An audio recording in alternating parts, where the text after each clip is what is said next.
If you like what I do, please consider subscribing to the channel if you haven't done so already, join the Patreon page, or purchase something from one of my online stores. Every little bit helps. Thank you. It was September 1864, and Lieutenant General William J. Hardee met with Confederate President Jefferson Davis at Palmetto Station, Georgia.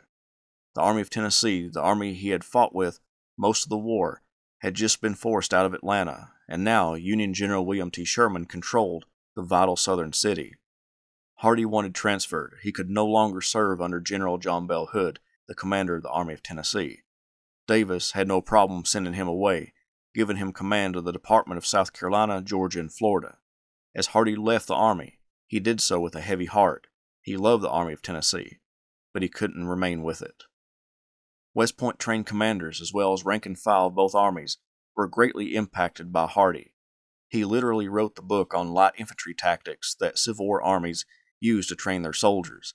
In that way, he may be one of the most influential generals of the war, but time doesn't remember him as well as men like Thomas Stonewall Jackson, William T. Sherman, Robert E. Lee, or Ulysses S. Grant. The failures of the Army of Tennessee led many Southerners to take focus away from the Western theater when writing about the war and focus on the Eastern theater and the Army of Northern Virginia with its lauded commander Robert E. Lee. Thus, one of the highest-ranking generals in the West, Hardee, gets left out of the discussion of Civil War generals. Hardee was born in Camden County, Georgia, on the land rewarded to his grandfather, Captain Joseph John Hardee, by the state of Georgia for his service during the American Revolutionary War. Captain Hardee was from Pitt County, North Carolina, but received a commission in the Georgia military, where he outfitted his own ship, a galley named the Washington, along with the slaves to help operate it. During the war, he harassed British ships around Savannah, Georgia. In 1778, he and a squadron of galleys attacked and captured 2 British brigs and a sloop. He was awarded 1,360 acres on the Little Satilla Neck that he turned into a cotton plantation that he called Rural Felicity. Captain Hardee died at Rural Felicity in 1809. His son John Hardee followed in his father's footsteps, becoming a prominent citizen in the county, becoming a major in the Georgia militia, and expanding the operations at Rural Felicity by increasing his number of slaves. John married Sarah Ellis of Savannah, Georgia in 1797. On October 12, 1815, they welcomed into the world their 7th child, named William Joseph Hardee. No schools were available in the area for William Hardee to attend, but the family was wealthy enough to acquire tutors for their children, and by all accounts they were excellent teachers. A local attorney examined young Hardee and declared, "I have no hesitation in saying that I find him much farther advanced than could have been expected in any young man of his age. He also acquired the art of stenography after Gould's most approved system, has some knowledge of the Latin language, and has made considerable progress in that of French, the study of which, with that of the higher branches of English education, he is now pursuing." All this education prepared Hardee for his dream career, the military. In 1830, he and his father approached their congressional representative to lobby on behalf of William Hardee's appointment to the United States Military Academy at West Point. Young Hardee even wrote a letter to the Secretary of War expressing his most earnest wish of being a cadet. Despite their efforts, there were no spaces available and none in the near future. Distraught but not giving up, Hardee joined his older brother Noble Hardee on his cotton plantation and learned the skills of a cotton factor, buying and selling cotton as the market ebbed and flowed. In March 1833, he found that some vacancies had opened up at West Point, and he wrote personally to the Secretary of War about gaining one of those positions. Apparently the response was either negative or evasive because he wasn't accepted. So Hardee traveled to Milledgeville, Georgia, to the governor and pleaded his case. The governor was impressed by the determination and endorsed a letter to the Secretary of War, but Hardee didn't stop there. He got his congressman to again recommend him. On March 15, 1834, Hardee received his appointment to West Point. In that year, he became a cadet, entering the academy and taking the entrance exam. That first year, Hardee stood in the middle of the road academically within his class of 57. But in conduct, he did extremely well, standing at 69th out of 240 cadets in conduct, only earning 35 demerits his first year. He became a cadet corporal, given more responsibilities because of his dependability, but his standing in both conduct and academically both fell, getting 87 demerits and performing poorly in mathematics, dropping his overall standing to 150th out of 216 cadets. It doesn't appear that Hardee read much beyond the required reading for his studies.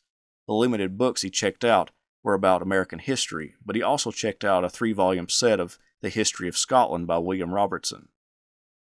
Hardee continued to suffer academically while at West Point, but despite those deficiencies, he was appointed a lieutenant in his last year at the academy, and given the supervision of a barracks wing. However, 5 days after his appointment to that rank, he was arrested for leaving his post as officer of the day without proper authorization. But as one of his biographers explains, he received the light penalty of 1 additional tour of duty and still retained his position. The light penalty indicates perhaps that Hardee's infraction resulted not from a flagrant violation of orders, but from his inexperience in his new role as officer of the day. Hardee graduated in the class of 1838, ranking 26th out of a class of 45, a class that included future Civil War notables like Edward Allegheny Johnson, Andrew Jackson Smith, Pierre Gustave Toutant Beauregard, Henry Sibley, and Carter L. Stevenson. As one of his biographers expressed, it should be pointed out that his academic record was mediocre at best. Hardee salvaged his performance at the military academy by determined and evidently enthusiastic self-application in the military courses. His record of promotions in the Cadet Corps indicates that he at least succeeded in winning the confidence of his classmates and superiors. Hardee, on leave, returned to rural Felicity to spend time with his family, but he would soon have to join his unit, the 2nd Dragoons, in Florida. But before he could travel to Florida, word came to him to report to General Winfield Scott in northern Georgia. Scott was organizing the removal of the Cherokee out of their homes in northern Georgia, southeastern Tennessee, and northern Alabama, and Hardee helped with finding those who resisted removal west of the Mississippi River. After a few months, Scott moved forward with what would become the Trail of Tears, but Hardee wouldn't be with them. Hardee was to report to his unit in Florida. On November 21, 1838, he was so ill he was admitted to the government hospital in St. Augustine, Florida, where he remained until December 4th. When he returned to his command, he was in Company B of the 2nd Dragoons. Although military expeditions were expected in Florida to operate against the Seminoles, who were also contested being moved west of the Mississippi River, Hardee spent a great deal of his time with his command building roads and constructing bridges and causeways. However, when the commander in Florida received word of a hostile group of Seminoles camped in a nearby swamp, Hardee's regiment investigated. They slashed through the dense swamp and finally found the camp, but after the soldiers fired one volley, the Seminoles ran. Support for the war waned in Congress as it required more and more funds to support the army there and to grow the army to combat the Seminoles. General Alexander Macomb was granted permission and power to bring about a peace treaty with the Seminoles. After some contested negotiations, a peace treaty was laid out and signed in April 1839. Many soldiers, including 6 companies of the 2nd Dragoons, left Florida after the treaty was signed, but Company B remained. In July, Hardee received a leave of absence to go visit family in Camden County, but while there, a horrible tragedy occurred. His older brother, Thomas, was murdered on the streets of St. Mary's, Georgia. While he was home, the peace ushered in by General Macomb ended, with attacks by the Seminoles increasing all over Florida. The call went out for volunteers to come fight them, and Hardee returned to Florida to train the new recruits. Hardee mostly performed paperwork as the acting assistant commissary and subsistence officer and acting assistant quartermaster. He finally returned to his command at Fort Fulton near St. Augustine, and in 1840 he was promoted to first lieutenant. However, from June to October, Hardee was placed on sick leave, and he spent most of his time at the government hospital in St. Augustine. However, he didn't spend all of his time in the hospital. He found opportunities to make frequent trips to see the Dummett family at their plantation outside the city, or visit their home on the corner of St. George and St. Francis Streets. There he met the Dummett's 20-year-old daughter, Elizabeth. The courting of Elizabeth started while he was on sick leave, but a week after he returned to the service with his company, his superiors notified him that he was to leave for France and study for a year at the Royal Cavalry School. Later in life, Hardee would tell his children that he could not leave his beautiful sweetheart until she became his wife. Hardee quickly proposed, and they were married a few days later on November 16, 1840. A family saying came out of the rapid wedding. Grandfather had to leave for France before the wedding cake was cool enough to cut. The Secretary of War most likely chose Hardee and 2 others to attend the school for 2 reasons. The secretary had observed the French cavalry during the close of the Napoleonic Wars and wanted to bring the American cavalry up to the European standards. Another reason is because a recent inspection of the dragoons illustrated a poor state of instruction on the part of the officers. Joel Poinsett, the Secretary of War, met with Hardee and the other 2 men, Washington Irving Newton and Lloyd J. Beale, gave them their instructions, and filled their pockets with 4 months' advance pay. The 3 soldiers sailed from New York destined for France. The cavalry school was founded by King Louis XV in 1768 and designed for 2 reasons: as a postgraduate study by those entering the mounted arm of the military, and by cavalry officers who were returning to France from various campaigns to freshen up their formal knowledge of improved cavalry tactics. One of Hardee's biographers couldn't brag enough about how this school influenced Hardee. The year spent in France had a significant impact on Lieutenant Hardee. It broadened his military perspective. It taught him by association the refinement that comes from being a member of a capable, confident, and institutionalized class of military devotees. It showed him the weaknesses inherent in a rough, semi-trained, semi-disciplined citizen army such as the United States possessed in the early 19th century, and it demonstrated clearly the wonders that could be wrought through intensive military instruction, rigorous discipline, and a professional attitude toward military affairs. Above all, it taught Hardee what a model Army officer could be and should be. Hardee completed his studies in January 1842 and returned to the United States after spending a few weeks in England. He found that his regiment had moved from Florida to Louisiana, so Hardee requested that he be allowed to go to Florida to bring his wife from St. Augustine to Baton Rouge, Louisiana. It was granted, and the 2 settled in their new home.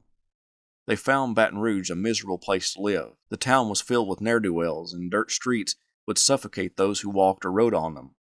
When it rained, the quagmire produced by the precipitation threatened to remove the shoes of those who dared to walk in the streets. They wouldn't stay there long, though. By May 1843, Hardee and his wife moved to Fort Jessup in northwest Louisiana. Superiors ordered Hardee to begin an extensive training program based on his recent schooling for the dragoons. Hardee conducted a strict program, training the men with sabers and lances and putting them on par with their European counterparts. Because of his ability, Hardee was promoted to captain on October 21, 1844, and given command of Company C of the 2nd Dragoons. Also at Fort Jessup, Hardee's first 2 children were born, Anna in 1843 and Sarah in 1845. As Hardee drilled his dragoons, relations between Mexico and the United States were breaking down. When Texas agreed to its annexation, the U.S. government sent General Zachary Taylor to the Texas-Mexico border. Most of his troops traveled by ship from New Orleans to Corpus Christi, Texas, but the dragoons traveled overland, arriving at Taylor's camp on the Rio Grande, opposite the Mexican town of Matamoros. On April 24, 1846, a squadron of dragoons, with Hardee as second in command, left Taylor's army on a reconnoitering journey of about 22 miles to investigate river crossings. At a ranch, Captain Seth Thornton stopped the squadron and, instead of posting sentries, allowed his men to scatter about the ranch, looking in the Mexican dwellings, and some even fell asleep. A Mexican force surprised the Americans and dispersed them in wild confusion. Thornton attempted to launch a counterstrike, but was unable to do so. Hardee found 25 members of Company C and was going to escape across the river, but the banks were too steep, so he formed up a little battle line to fight it out. His men informed him that many of them had lost their weapons in the confusion and couldn't combat the Mexicans. Unable to resist, Hardee sent over a flag of truce to the Mexican commander, asking for honorable terms, but if not, he proposed to charge them and to sell their lives as dearly as possible. The Mexican commander agreed to the honorable terms, and Hardee surrendered his part of the squadron. Hardee was held captive in Matamoros, in the dwelling of General Arista, having Hardee dine at his table and lodge in his own home. Hardee got along well and enjoyed himself while a prisoner. By May 10, 1846, Taylor won 2 victories, one at Palo Alto and the other at Resaca de la Palma. After those victories, Taylor possessed enough prisoners to exchange for his own, which he did with Hardee returning to his command by May 11th. Hardee returned to the army with much less warmth from his comrades than he expected. While a captive, he sent his report in to Taylor about the ambush. In it, he points to Thornton's lack of alertness and control that led to the capture of the squadron. Thornton also filed a report after his capture, stating that all the precautions were taken to avoid an ambush, but his guide was untrustworthy. He went further and criticized Taylor, stating that the commanding general gave him an impossible task within the requisite amount of time. Hardee received harsh looks and snide remarks, as many agreed with Thornton's report and saw Hardee's as an attack on his commander. So, Hardee asked for an investigation of the ambush, because imputations of an unworthy and injurious nature have been by some individual at least been made with more or less publicity against me, and parts of my official report have been said to contradict that of Captain Thornton, my commanding officer. The court of inquiry began, and Hardee represented himself, calling witnesses and getting at the truth of the ambush. During the trial, witness after witness sided with Hardee and against Thornton. Lieutenant Kane stated that Hardee appeared to be cool and collected and not at all excited, and that Hardee wanted to fight, but the men did not possess sufficient arms or will. A trooper from Company F maintained that, by trying to collect the men in going to the river and in surrendering, I thought he saved our lives. He was cool and his conduct was good. He wanted us to fight. Another Company F sergeant said, I thought Captain Hardee behaved like a courageous man, and if we had followed his advice, we would have been better off. The court found Hardee's report correct, but he still possessed a blemish on his record, being a part of the ones captured in the ambush, and some still disliked Hardee for his report against Thornton. Hardee sought to reclaim his reputation in the upcoming campaigns. However, what became known as the Thornton Affair had larger repercussions than just a court of inquiry. President James K. Polk used the deaths of the capture of those American soldiers to ask Congress for a declaration of war, which he received on May 13, 1846. During the summer and into the fall of 1846, Hardee suffered from the illness he contracted in Florida, most likely dysentery, that put him in the Army hospital for multiple days, but when he found out that his command was to advance on Monterrey, Mexico, he left his sickbed early to take the field with the dragoons. Hardee helped clear pockets of resistance and protected the pioneer crews, who repaired roads and infrastructure as the American Army pushed into the Mexican territory. The Army advanced on Saltillo, and while there enjoyed some relaxation. Hardee and some of the others went sightseeing and attempted to get to know some of the locals, but as Lieutenant Daniel Harvey Hill explained, we had a most laughable time of it and were completely unsuccessful. The main theater of operations was about to change, with General Winfield Scott preparing to invade Mexico and capture its capital after entering the country at Veracruz. The 2nd Dragoons were ordered to join Scott. They got on transports, but a horrible storm swept many of the horses overboard as they traveled to Veracruz. When they got to the coastal city, many of the dragoons were forced to fight in the trenches with the infantry. Some of the dragoons were dispatched outside of Veracruz to the village of Medellin.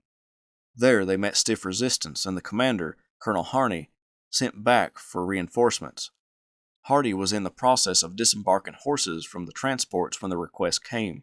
He quickly assembled his dragoons and set off for Medellin, where the Americans pinned down the Mexicans at the bridge, and then with a wild yell that resounded far and near, we rushed toward the bridge in an irregular manner, the men becoming all mingled together.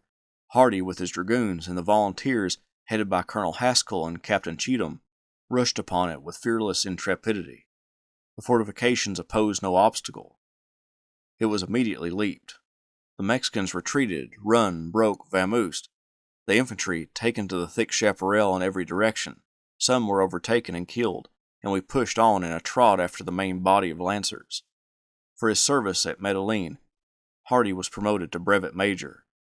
Scott's army pushed inland, with the dragoons leading the way, clearing away small pockets of resistance and chasing the fleeing Mexican army at Cerro Gordo. The army regrouped at Puebla before it entered the Valley of Mexico. While the rest of the army fought at the Battle of Churubusco, Company C of the 2nd Dragoons were at the village of St. Augustine. Guerrilla forces descended on the area and began attacking the Americans. Hardee's troops swept the guerrillas from the field, taking between 30 and 40 horses with equipment. For his actions, Hardee was promoted to brevet lieutenant colonel. Lines of communication and supplies were severed as the American army pushed into Mexico. It was sporadically restored, but jobs that helped Scott's army were efforts like Hardee performed when he went out into the countryside and returned with 1,000 bushels of corn for the army. At the Battle of Molino del Rey, Hardee was cited for his gallantry in battle by Major Edwin Sumner. They all did well, but I must mention in particular the successful efforts of Captain Hardee in maintaining order in his squadron during the many evolutions that it was necessary to make with great rapidity. On September 14, 1847, the dragoons escorted Winfield Scott into Mexico City when the capital capitulated. The dragoons took in the sights and sounds of the city as they began their occupation. Many officers came together to commemorate their time in Mexico and created the Aztec Club. Hardee joined, along with other future prominent commanders, including Pierre Gustave Toutant Beauregard, Cadmus Wilcox, Richard Ewell, John C. Pemberton, Joseph E. Johnston, Robert E. Lee, Ulysses S. Grant, Joseph Hooker, and George McClellan, to name a few. Hardee left Mexico, arriving in New Orleans, Louisiana on February 14, 1848. He proceeded to Savannah, then to St. Augustine to see his wife and children, then to Baltimore on recruitment duty, and finally he spent a few months at the Carlisle Barracks in Pennsylvania training soldiers, before heading back to St. Augustine. There he got to see his newest child, William Joseph Hardee, who had been born while he was on duty in Pennsylvania. His next assignment was on the Texas frontier. He moved his family to their new duty station, putting them up in a home in San Antonio, while he went to Ringgold Barracks on the Rio Grande. For 2 months he was at Ringgold Barracks before going to another fort on the Leona River. Monotony was the order of the day, with the occasional excitement created by small Indian raids. Some were more troublesome than others, though. On at least one occasion, when some Native Americans stole horses from the fort, Hardee ordered the men who pursued the thieves to take no prisoners, wishing they had met 30 instead of just 3. Hardee's mentality toward Indians wasn't uncommon. He expressed the same views as many officers operating on the frontier.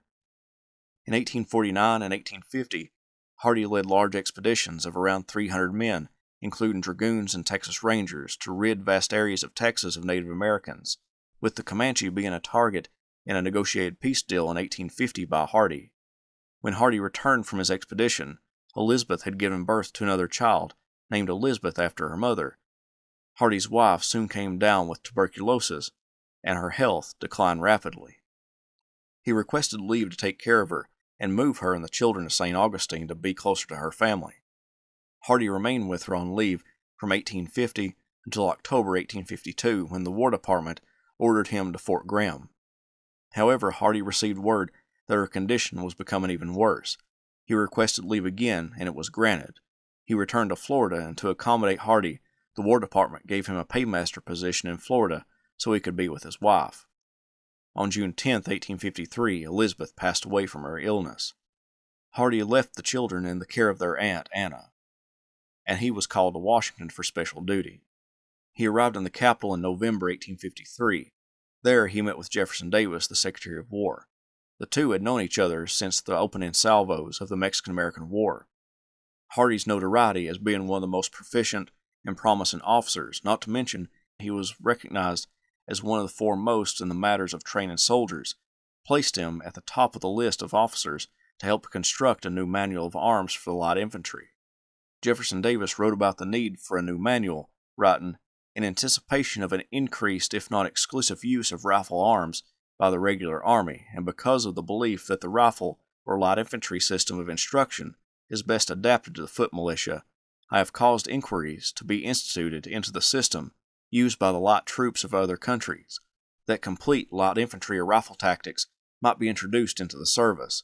With the recent improvements in small arms, it is probable that the distinction in the armament of heavy and light infantry and riflemen will nearly cease, especially in our service, where the whole force is liable to be employed as light troops."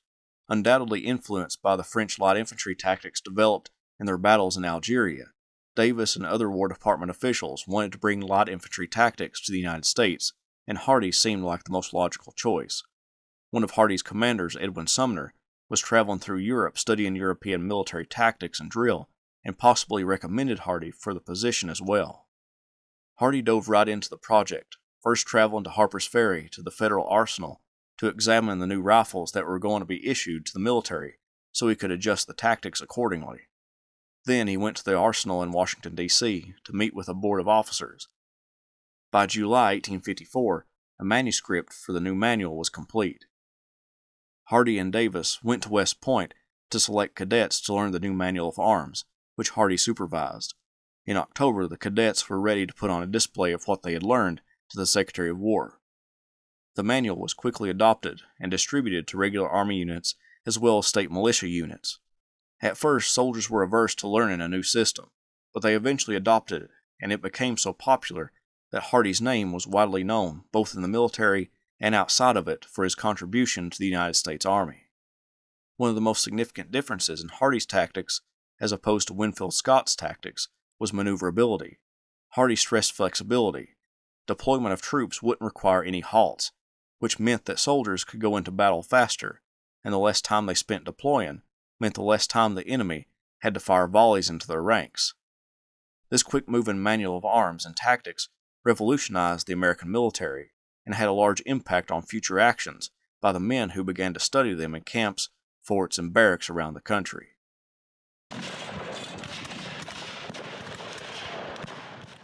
The slavery question increased tensions in the Western Territories, particularly Kansas. The military was called into that proposed state to deal with the war developing between the pro-slavery and anti-slavery forces in Kansas, as well as the Native Americans rising up in the western part of the territory.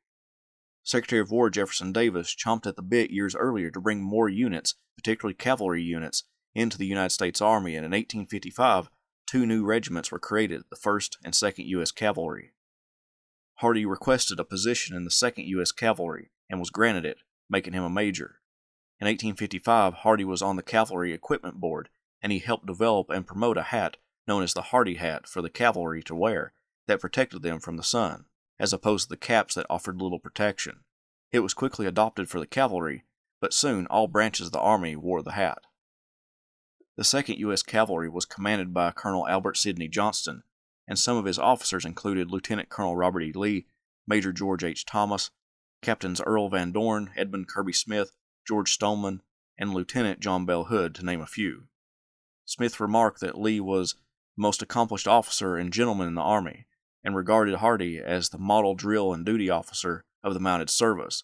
Another member of the regiment thought that Hardee was a man of less stability of character than Albert Sidney Johnston or Robert E. Lee, but he was better fitted than either to set up a regiment or a large command. He was a man of affairs and of talent and industry, and temperate in his habits. There were old officers who considered him overambitious. Hardee went to Jefferson Barracks outside of St. Louis, Missouri, and found that the 2nd Cavalry was destined for Texas. Native Americans had increased raids when troops stationed in Texas went to Kansas. With Johnston and Lee sitting on a court-martial at Fort Leavenworth, it was up to Hardee to equip and train the men for Texas. As temporary commander of the regiment, he led them from Jefferson Barracks to Texas, arriving at Fort Mason in January 1856, but Hardee and a few companies would create a semi-permanent camp on the Clear Fork of the Brazos River, called Camp Cooper. The companies and Hardee suffered through the horrible winter months at Camp Cooper with very little shelter or provisions, because their overall commander in Texas hadn't prepared for the cavalry's arrival. The health of the regiment improved by the spring, and in April, Lee returned to take command of the unit at Camp Cooper, while Hardee went to Fort Mason. In June 1856, Hardee was notified that he needed to come to West Point, that he would be made the commandant of the Corps of Cadets. The position of commandant changed when Hardee was appointed to that position. Jefferson Davis wanted the commandant to retain disciplinary control over the Corps of Cadets, but he also wished to consolidate the tactical branches of instruction into one department headed by this officer. Thus, in July 1856, Davis issued the order giving the commandant these duties. He also provided him with 6 junior officers as assistants. Some of these assistants were Oliver Otis Howard, John Pegram, John Schofield, Charles Field, Cadmus Wilcox, Edward Porter Alexander, and Alexander McCook. Hardee was a strict disciplinarian, but he also instituted amusements for the cadets, like dances held 3 nights a week during the summer encampment. He also created new courses including military law, equitation, and veterinary science. He also pushed for historical studies as well as Spanish, which he thought of better value to the cadets than French. The bond between Davis and Hardee grew as the two worked increasingly closer together. Hardee invited the Secretary of War and his wife Varina to West Point regularly, and whenever Hardee was in Washington, he called on Davis. While in the capital, Hardee became a socialite, with him being invited to multiple parties. The witty conversationalist made friends easily, and he even dined with President James Buchanan. The ladies of Washington competed for his affection as well, intrigued by the respected military man. Hardee wrote teasing and flirtatious letters to his lady friends. Clara Page stands out as one he wrote to that exhibits his flirty behavior. He wrote, "West Point was never more pleasant, except when you are here, than it is at present. The weather has been beautiful and the company charming. I spent the last 2 evenings at Cousin's Hotel, where I have 2 or 3 sweethearts. Miss B. of Philadelphia is decidedly the most attractive girl, save one, I have met this summer." One of Hardee's favorite things to do was to go to Gouverneur Kimball's home at Cold Springs, New York, for Saturday afternoon dinners. Guests would include Winfield Scott, Robert E. Lee, Jefferson Davis, Dennis Hart Mahan, and former President Martin Van Buren. All wasn't parties and flirtations with Hardee. When he became Commandant of Cadets, he moved his children with him to West Point, along with their aunt, his sister-in-law, Anna, who everyone called Dina. It's been speculated by historians that Hardee loved her, but couldn't marry her because she was still an English citizen, and under English common law, she couldn't marry her brother-in-law. He wrote about her in letters frequently, lovingly, and respectfully, and she moved to West Point to take care of the children whom she adored. The children of the officers at West Point created havoc for the cadets, particularly Hardee's son, William. The children would mock the plebes, throwing things at them, and pull general pranks on them. When the cadets could catch the children without their parents around, they would rub their faces in the snow and get some small amounts of retribution. In 1860, Hardee knew his time as commandant was coming to an end, and he planned to leave in the summer of that year. In July, he visited the Virginia Military Institute, drilled its cadets at the summer encampment that the cadets named for Hardee, and the school officials came to Hardee and offered him a faculty position, but he declined because of the small salary. He returned to West Point and was notified of his new orders. He was promoted to lieutenant colonel of the 1st Cavalry, and he was to join them in Texas in February 1861. The 7 months between these orders and his return to Texas was to be taken as leave. In September, he officially left West Point and the position of commandant, to be succeeded by John F. Reynolds of Pennsylvania. The students wouldn't forget him, though. One student recalled, "I stood in the presence of Colonel Hardee as he sat at his desk, pen in hand, dressed in uniform, his handsome face turned toward me, his dark eyes seemingly full of kindness. I thought I never beheld a finer specimen of manhood. Tall and slender, he looked every inch a soldier. He spoke words of encouragement, and when I passed, he was pleased and asked me how I was getting on, thereby showing the contrast in kindness toward me, as between the commandant and the superintendent, yet the one was from the north and the other from the south. When Colonel Hardee left the point for other duty, I felt as though I had lost my best friend." The end of 1861 was chaotic for the country and likewise for Hardee, who actually worked for the state of Georgia while on leave. Joseph Brown, the governor of Georgia, employed Hardee to accumulate ammunition and weapons for the state of Georgia in the event of secession. Hardee even contemplated going to Europe to look for weapons to purchase if the War Department had allowed that travel. During Hardee's time working for Brown, he declined the position as State Adjutant General. On January 19, 1861, Georgia seceded from the Union, and Hardee knew he would follow his state. In regard to secession and the Confederacy, Hardee wrote to his friend Edmund Kirby Smith that, "Florida and Georgia, our native states, have both seceded, and I feel confident that we are destined to have a Southern Confederacy. I do not think there is any probability of a compromise being made which will cause the scattered fragments to reunite again. Under these circumstances, an all-important question presents itself: at what time shall we resign? The state of Florida has passed a resolution inviting the officers of the Army and Navy to return to the service of the state with the same rank and same pay which they at present receive from the general government. A similar resolution has been introduced in the Georgia legislature, but it has not been acted on. It may or may not pass. Whether it does or not, I consider that Georgia has a paramount claim on my allegiance, and I have written to the governor of the state to say that I am ready to resign whenever he may need my services, or whenever, in his judgment, it may be proper for me to do so. I am awaiting his reply, and I shall be governed by what he recommends. I am sure you feel as I do about sustaining the South, but your case is somewhat different from mine. The Florida resolution required all officers desirous of serving the state to signify their intentions to do so within 30 days. This, with you, is impossible. Unless, therefore, a collision of arms takes place before a Southern Confederacy is organized, I don't think I would resign. There is no immediate need of your services. You are out of the way, and you will not be forgotten when a Southern army is organized. To remain on the frontier, I think, would be my course of action. But much must depend on the state of your feelings. There is no probability that you will be called on to act against the South, and this should be duly considered in making up your decision. If I thought your failure to resign now would interfere with your appointment in the Southern Confederacy, I would recommend you resign immediately, but I don't believe it will. 6 days after writing this letter to Smith, Hardee resigned from the Army, joining the state of Georgia. The next day he received Special Order No. 21 from the War Department, dictating that all officers return to their units. Hardee replied that he had already submitted his resignation before the order came to him, and asked the War Department to accept it. The War Department telegraphed him on February 7, 1861, saying, "Resignation accepted, January 31st, 1861. On that same day, February 7th, Hardee was chosen to lead one of 2 regiments authorized by Georgia's Secession Convention. He would command the 1st Regiment, and William H.T. Walker would command the 2nd Regiment. Hardee began to assemble his regiment in Savannah, Georgia, all the while sitting on a board to determine the uniform and equipment of Georgia troops, establish the Georgia Navy, and assist in getting supplies. He did this as the Confederacy was being formed in Montgomery, Alabama.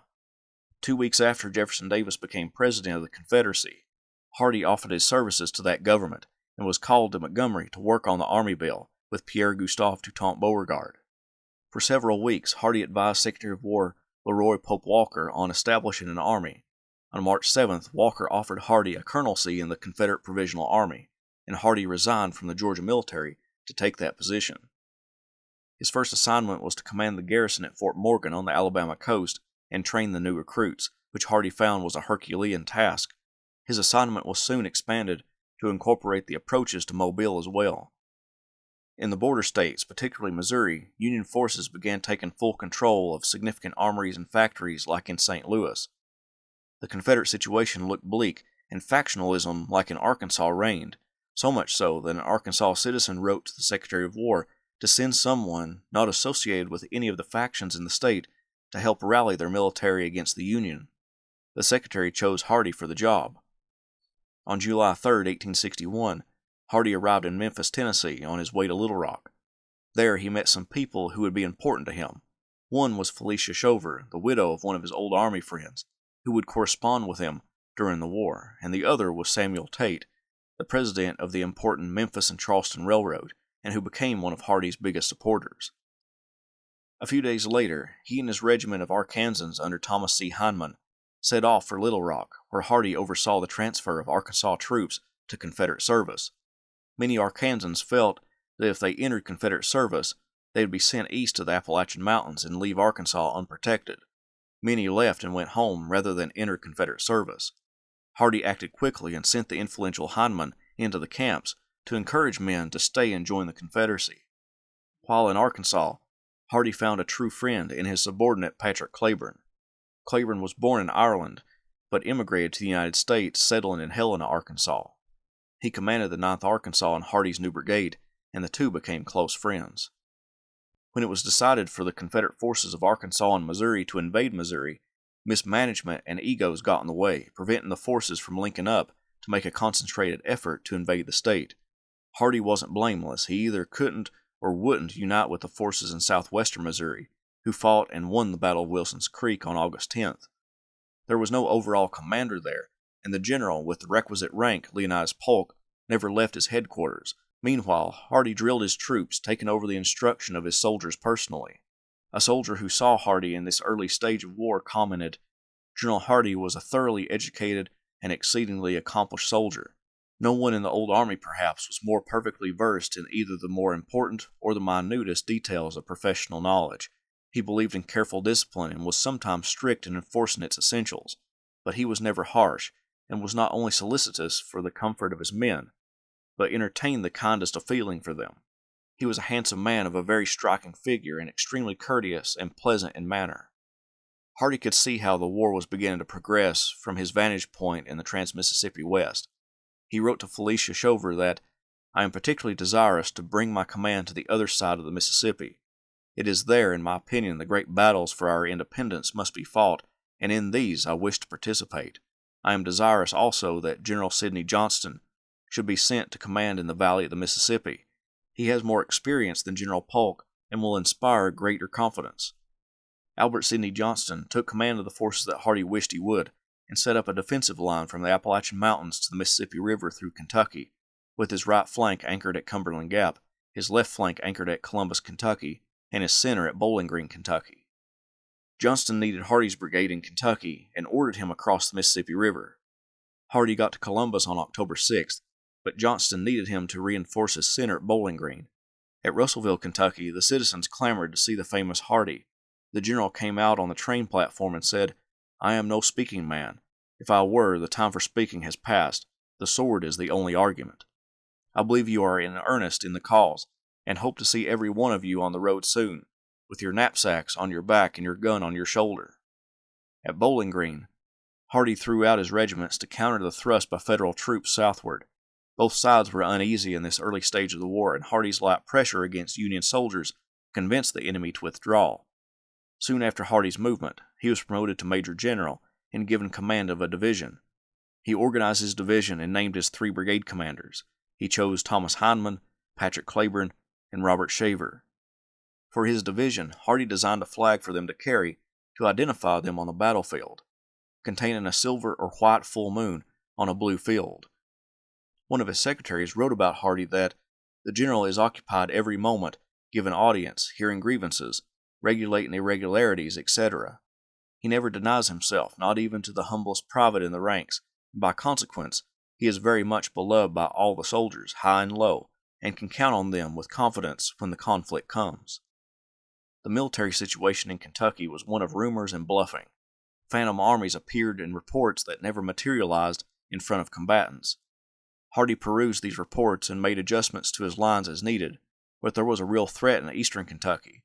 George H. Thomas, the Virginian, and at one time a subordinate of Hardee in the 2nd Cavalry, was threatening Johnston and Hardee's right flank by moving toward the Tennessee line. Hardee wrote about the situation. "My own feeble voice, if called on, will be to pursue and fight, march rapidly, whip the enemy, then turn back and give battle to the foe which may be in front. In war, much is gained by activity. Napoleon used to say he gained more victories by the legs of his soldiers than by their bayonets.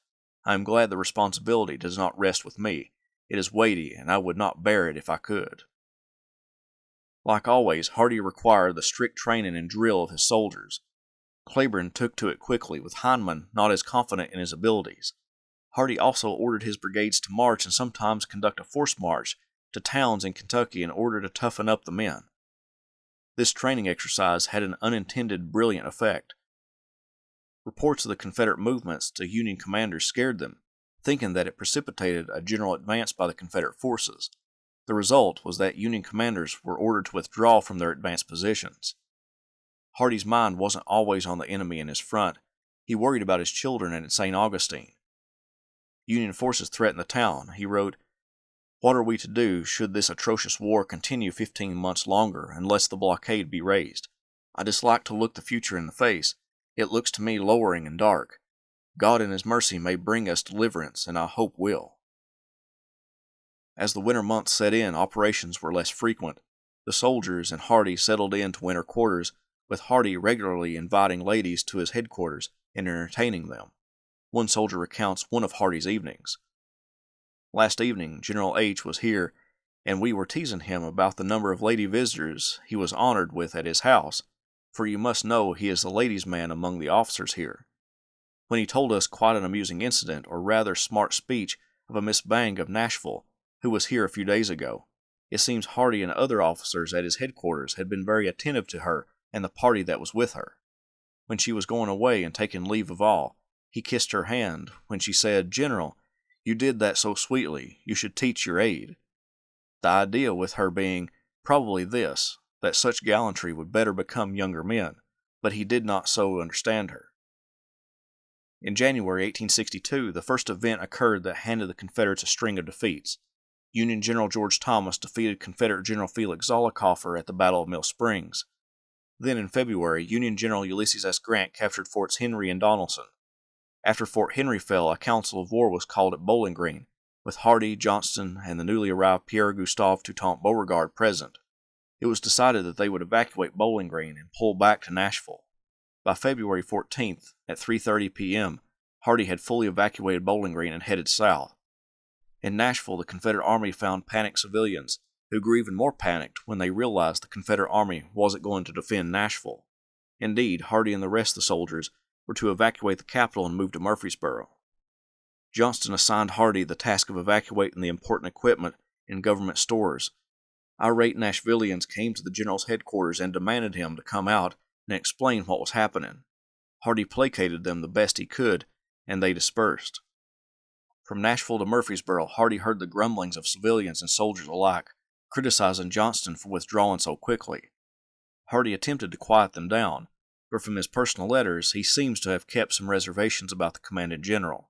He wrote to Miss Shover that, "I forbear to write about our movement from Nashville in our present condition.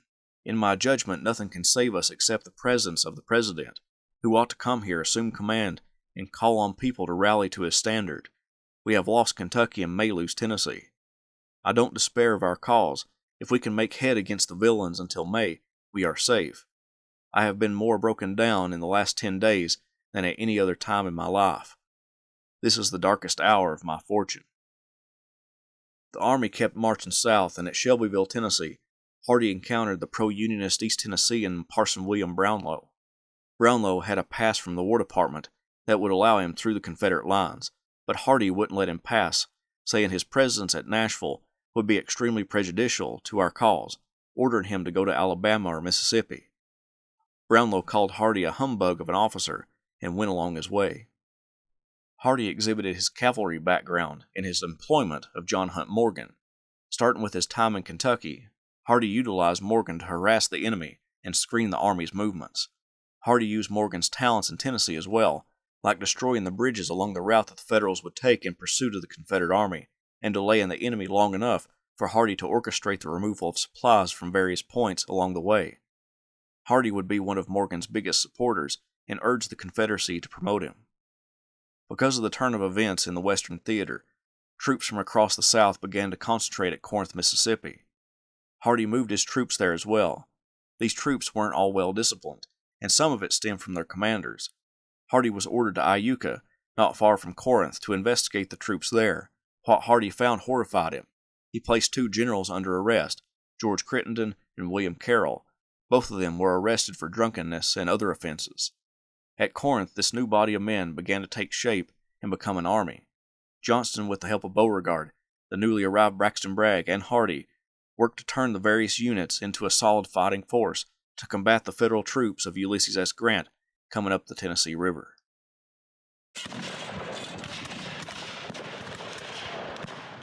From their camps around Corinth, the newly christened Army of the Mississippi, of which William Hardee was a part, was just 20 miles from the enemy around Pittsburgh Landing on the Tennessee River. The army was divided into 3 corps and a reserve. Hardee was named one of the corps commanders, along with Leonidas Polk and Braxton Bragg. John C. Breckinridge, the former Vice President of the United States, commanded the reserve. Hardee's was one of the smaller corps, but they had fought as a unit for longer, so when Pierre-Gustave Toutant Beauregard drew up the marching orders to proceed to Pittsburgh Landing, Hardee's corps would be in the front, and they would also be in the front when the attack commenced. Hardee and the rest of the army moved out on April 3rd. Hardee's men approached the Union position on April 5th and halted to allow the rest of the army to come up and get into position. That evening, Hardee, Albert Sidney Johnston, the army commander, and the rest of the corps commanders gathered at the Commanding General's headquarters. They sipped coffee and ate thin crackers, with Johnston listening to his subordinates. Some of them mentioned not making an attack at all, but when rifle fire was heard in the distance, Johnston said, "Gentlemen, the ball is opened. No time for argument now." One soldier remembered, "How well do I remember General Hardee as he quitted the group and made for his horse. His form was erect, his stride long but regular, and as he walked he gathered up his trailing sword that had hung loosely by his side, and tucking it in under his left arm, so reached his horse, and at a gallop went in the direction of his command." When the attacks commenced, Hardee rode along his entire battle line, attempting to keep his men moving. When he went to the right, he found Johnston. They met in the newly captured Union camp. Both Johnston and Hardee advanced ahead of their battle line, to reconnoiter the next Union defensive position and came under artillery fire, which forced them to pull back. Then Hardee heard heavy artillery fire and rifle fire coming from his left. Johnston remained on the right, and Hardee went to the left, where Patrick Cleburne's brigade was having a difficult time. A swampy area divided the brigade and reduced its firepower. Hardee attempted to get it back in line, and only when some other Confederate troops outflanked the Union soldiers, giving Cleburne so much trouble, did the Federals withdraw. A Union holdout, now known as the Hornet's Nest, prevented a lot of the rebel brigades from advancing. Johnston assigned Hardee to help remove those Federals from the Hornet's Nest. Meanwhile, Johnston was killed, placing Beauregard as commander of the army. One of Beauregard's staffers recalled Hardee during April 6th. I found his command chagrined the enemy, the general with his men cheering them on. Nothing could exceed his coolness and gallantry. He was always in the thickest of the fight. His answer to my question if he wished anything was, "Tell the general we are getting along very well, but they are putting it to us very severely." Not once did he ask for assistance. An artillery battery was captured by Union forces with some infantry too intimidated to move forward. Hardee inspired the Missourians with his presence, ordering them to stand up. Then Hardee called to the Louisiana Crescent Regiment and directed both regiments to recapture the guns. General Hardee took his place in front of the regiment, ordered the charge, and led it in person. He was the bravest man I ever saw in my 4 years' experience in the war. We followed him with a yell at the charge of bayonets and drove back the enemy from the guns and restored them to the grateful Louisianians. Beauregard halted further attacks when the Confederate Army pushed Ulysses S. Grant's men to Pittsburgh Landing, hoping to finish the job the next day. Hardee passed the night on the right of the Confederate line. During the night, Colonel Nathan Bedford Forrest of the cavalry came to Hardee and reported enemy reinforcements coming across the river. Hardee told Forrest to report it to Beauregard. Forrest returned at 2 a.m. He hadn't found Beauregard, though. Hardee told him to return to his regiment and keep vigilant. The next day, Hardee commanded the troops on the right of the line, but the new reinforcements from Don Carlos Buell's Army of the Ohio pushed the Confederates back, eventually forcing Beauregard to order a general withdrawal. The battle wreaked havoc on the Army of the Mississippi. Hardee's corps was hit especially hard. Hardee reported, "We gained a great victory at a great sacrifice of life, but owing to the arrival of Buell, it has not been so productive of results as might have been desired. Our loss has been heavy. I don't think we can yet regard ourselves as soldiers. Our men are not sufficiently impressed with a sense of honor, that it is better to die by far than to run. We fail also in company officers. They want skill and instruction and lamentably neglected their duty." In another letter, he wrote, "I had my beautiful black shot in the shoulder, and 2 balls passed through my coat. One wounded me slightly in the arm. Providence has mysteriously preserved me for another time or a different fate."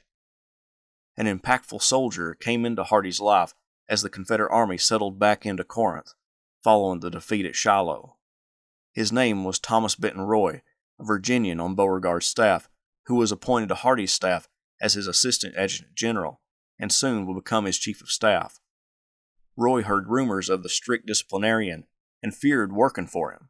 He wrote, "I had never seen him before, and his presence and bearing and the very sound of his voice seemed to me expression of a dynamic power that could, if it were, lift a man out of his boots or take the roof off of a house. But Roy found that Hardee received and treated me with the utmost kindness." The Union Army lurched forward from Pittsburgh Landing in pursuit of the Confederates at Corinth. A few attacks were made against the Union Army, but nothing significant. On the night of May 29th, the Confederate Army evacuated Corinth and withdrew to Tupelo, Mississippi. While there, Beauregard was removed as commander of the army, and Braxton Bragg was put in his place. When Don Carlos Buell's Army of the Ohio began to threaten Chattanooga, one of the most important railroad hubs in the South, Bragg ordered Hardee to move the Army of the Mississippi to Chattanooga, while he went to meet with the commander of East Tennessee, Edmund Kirby Smith, leaving Van Dorn's army in Mississippi. Hardee moved the troops by rail to Mobile, then by steamer to Montgomery, where they got on railroad cars again destined for Chattanooga. When the army arrived, Bragg took back control of the army.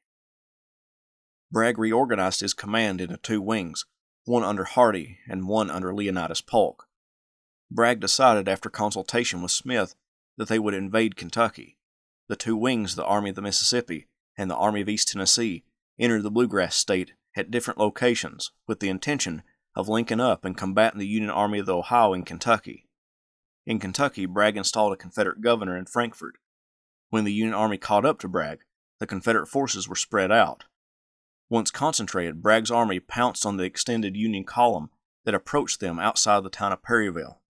As one of Hardee's biographers explains, Hardee's role at Perryville was equal to, if not better than, his performance at Shiloh. He spotted the gap in the center of the Union line and threw Patrick Cleburne into it, breaking Alexander McCook's right and containing Philip Sheridan. Hardee is responsible for placing the Confederates in their positions the night before the battle and for designing the plan of action for Joseph Wheeler and St. John Liddell. The temporary stand by these two brigades enticed forward the advance elements of McCook's corps and ensured that the main line could be formed leisurely. Despite Hardee's performance at Perryville, it was a strategic defeat for the Confederacy, even though it was a tactical victory. The Confederate Army began to withdraw, and at a council of war it was decided that they would leave Kentucky. St. John Liddell couldn't believe the news and came to Hardee to voice his displeasure at leaving the state. Hardee responded jokingly, "You speak very plainly. I am half inclined to arrest you." Hardee didn't like the decision either. He and others started to turn against Bragg as army commander. Hardee wrote to President Jefferson Davis's aide about Bragg that, at Perryville, he reversed the military rule of attacking fractions of the enemy with the mass of his forces and deliberately attacked Buell's army with a fraction of his own. To relieve Bragg is easy enough. To provide a competent successor is a more difficult matter. Bragg has proved a failure, it is true, but have we anybody who will do better? I confess this has been a strong reason in restraining me from speaking out boldly in reference to the failure in Kentucky. The Army moved into southeastern Kentucky through the Cumberland Gap, then to Morristown, Tennessee, and Knoxville. The troops and Hardee traveled by rail to Chattanooga, then by rail again as far as Estill Springs. Then they began to march to Shelbyville, Tennessee. Bragg reorganized the Army into two corps, split again between Hardee and Polk, and christened the Army of Tennessee. During the reorganization, Simon Bolivar Buckner was removed from division command to be sent to Mobile to organize its defenses. This left a division command open. Hardee fought hard to get Cleburne the promotion to Major General and the command of a division. Davis came to the Army in December 1862 and brought Cleburne's commission with him. In Wartrace and Murfreesboro, Hardee enjoyed the company of the ladies of both locations. They frequented his headquarters and he visited their homes. He wasn't alone either. John Hunt Morgan, the flamboyant cavalry raider, was with them on multiple occasions, visiting the Ready household to see Maddie Ready. The courtship resulted in a wedding that winter with Hardee and the other generals in attendance. Morgan gave Hardee a beautiful thoroughbred to show his appreciation to the general. Hardee had been incredibly influential in Morgan becoming a brigadier general. Willie Hardee, the general's son, visited his father at Murfreesboro for Christmas that year. At the end of December, the Union Army of the Cumberland, now commanded by William S. Rosecrans, moved out of Nashville and toward the Army of Tennessee near Murfreesboro. Bragg positioned his army to go on the offensive and attack on December 31st in the early morning. Hardee's divisions were split, being on the extreme right and part being on the extreme left. The Confederates attacked in two lines that morning, which was designed to keep the momentum going once the assault commenced. However, one of Hardee's lead divisions under John P. McCown, instead of swinging to the right, swung to the left, creating a hole in the Confederate line. Hardee moved Cleburne from the second line into the gap and continued the push. The whole day saw Hardee traversing the battlefield, attempting to coordinate his divisions in their drive against the Federals. For the most part, it was working, except for a holdout known as the Slaughter Pen. The Union soldiers were retreating toward the Nashville Pike, but try as he might, Hardee couldn't dislodge the Federals from their new defensive position. The fight ended on December 31st with heavy casualties, but not a lot to show for it. On January 1st, the two sides skirmished with one another, but no major attacks were made. On January 2nd, Hardee was riding along his lines when he heard an attack taking place on his right, where he had placed one of his divisions, the one under John C. Breckinridge. Without his knowledge, Bragg had ordered Breckinridge to make an attack, which ended in a brutal disaster for the rebel division. As one of Hardee's biographers describes, the attack on December 31st represents probably Hardee's best effort as a battle leader. His opening attack had been savage and its weight far out of proportion to its numbers. He drove superior forces back, and engaged at one time or another during that drive 4 enemy divisions and parts of 2 others. After the defeat, Bragg called his subordinates together and asked their opinions. They all agreed, with more Union reinforcements coming and the Army of the Cumberland already being larger than they were, that the best option would be to retreat. They did so, moving southeast to Tullahoma. There it came to Bragg's attention that a newspaper declared the defeat Bragg's fault, that he had lost the confidence of his generals, and that the retreat went against the advice of his corps commanders. Bragg asked if his subordinates would write a statement that they agreed to the retreat as well, saying that he would happily retire if he had lost the confidence of his men. Polk and Division Commander Benjamin Cheatham gave Bragg the answer he wanted. Hardee stunned Bragg. He wrote, "I feel that frankness compels me to say that the general officers whose judgment you have invoked are unanimous in the opinion that a change in command of this army is necessary. In this opinion I concur." Breckinridge and Claiborne both agreed with Hardee's statement. Bragg was taken aback. To a friend, Bragg wrote about Hardee that he is a good drill master, but no more, except that he is gallant. He has no ability to organize and supply an army, and no confidence in himself when approached by an enemy. These assertions are false, as Bragg repeatedly put responsibilities on Hardee. He wouldn't have had he truly thought what he wrote to his friend.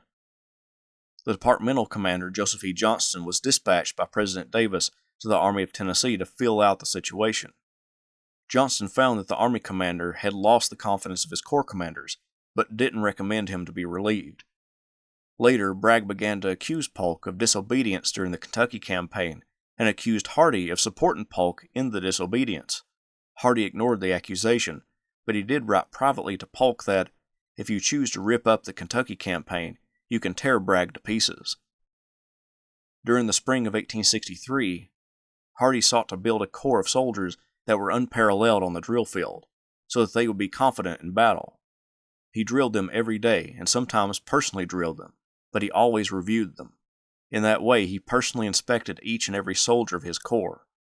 His reviews became an institution, and delighted Southern ladies came frequently from as far as northern Alabama to attend them.